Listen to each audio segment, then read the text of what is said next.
what's good? It's your boy Mars, Real Talk Pop Culture Junkies. And I'm okay, first, my last couple videos, I'm not gonna lie, the audio's kind of bald on that. My apologies on that, everybody. I apologize. But I'm a work in progress. We're getting better. We're gonna keep at it. The only way to get better is to keep at it, right? So I want to give my thoughts and everything on the Ahmaud Arbery case.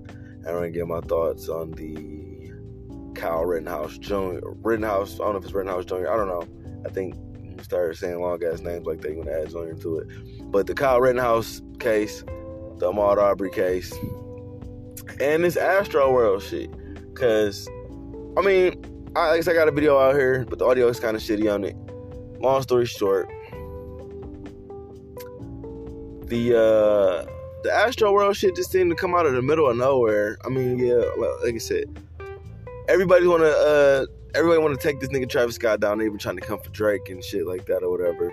But the reality is, these niggas' only obligation was to perform.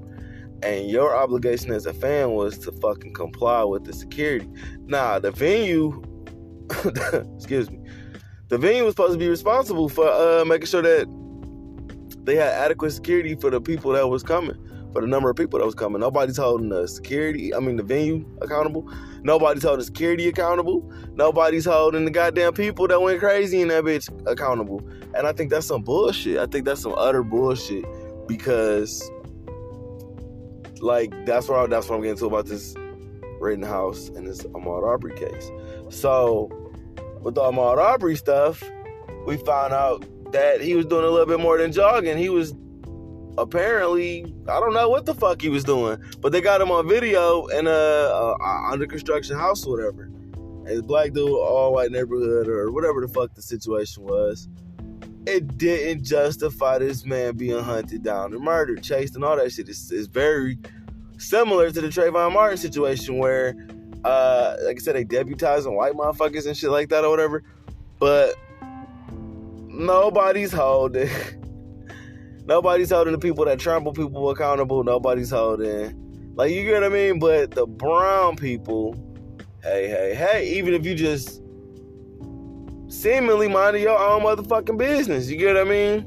Or gawking or looking, or, you know what I mean? What if it was a white motherfucker that was just walking around looking at a abandoned house or fixed or in progress house? You know what I mean? What if it was a black nigga walking around with an AR-15 in the state he didn't live in, in the city he didn't live in, shooting 3 motherfucking people? Would the judge have the same energy? Would he have the same, train of thought? Would he have the same emotional stance? Would he have the same feelings? Would he be on the same tip? I don't think so. I think it is what it is. I think you're seeing what it is. With the Ahmaud Arbery case, the judge flat out came out and said, this shit is racist. The defense is taking legal loopholes to be racist. Pontius Pilate, wiping his hands of, you know what I'm saying? What do you call that shit? Any wrongdoing, anything like that. So, you got to think about that shit. You got to look at that shit. You got to look at that shit. You got to look at that shit. Think of what's going on. And yeah, add all of these things up. And how do you feel about that shit? You know what I mean? So vigilante justice is cool when it comes from a person who aligns with a certain political view. Vigilantism is cool when a certain person is a certain, race or whatever. They got ties with law enforcement. These things, it's oh, well, you're not a cop, but cops. And you white. So it's cool. That's the impression that's coming off. That's the impression that's coming off. That all you gotta be is white and cry. Cause the nigga at the show wasn't crying the whole motherfucking time. But best believe that shit. This nigga was throwing white power signs up, all type of shit. Judge say, I don't want to hear any of that. What the fuck? But let a nigga do something. what happens? What happens if a nigga do it? What happens if it's a nigga? What happens if it's a black person? What happens if it's a black man? Like, black women get a little bit of leeway, especially when it's a black man at the end, other end of their drama. They get a lot of wiggle room with that shit when it's a black man. As Stacey Dash found out, they don't get no motherfucking wiggle room when it's a white man on the receiving end of that bullshit. And that's facts. But it's all another conversation. Reality is, we got a situation where not only can the police kill niggas and get away with it, but white men are getting that break they've been crying about. It's so hard to be a white guy right now. And this is the break that they get, I guess, with the what do you call that shit? The Trayvon Martin, the Sandra Bland.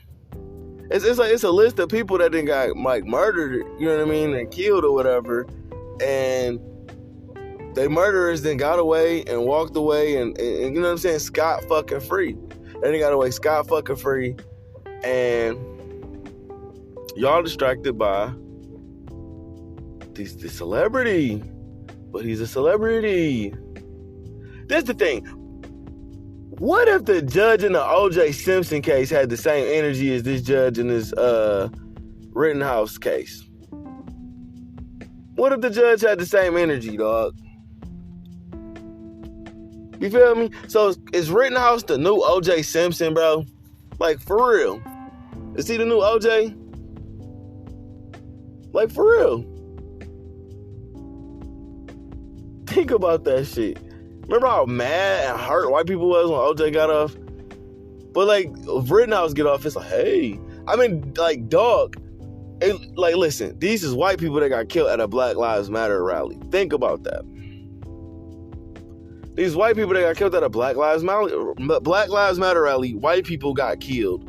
And the white justice system is like, you can't say killer. You can't say he did nothing wrong. You can't even look at him with a mean eye in the courtroom. The judge is like, his feelings are hurt. Like, what the fuck? And then Fox is like, hey, this is what happens when you tell the police that they can't kill black people. This is what happens. You get 17-year-olds killing white people. So shame on you, America, for holding white people accountable. Shame on you, America, for holding police accountable. What the fuck? Is that the message we sending? Like, for real. Like, for real, dog. For real, dog. Is that the message we sending? God damn. God damn. Damn. Alright. Leave a message in the comment. Inbox me. Hit me up on Facebook. Real Talk Voice of Our City on Facebook. Hit me up on YouTube. Fuck it. You know, hit me up in the comments. Leave some. Give me some feedback. Tell me what I can do to make this stuff better, more entertaining, more engaging. I don't know. Real Talk Pop Culture Junkies, Mars. I'm out.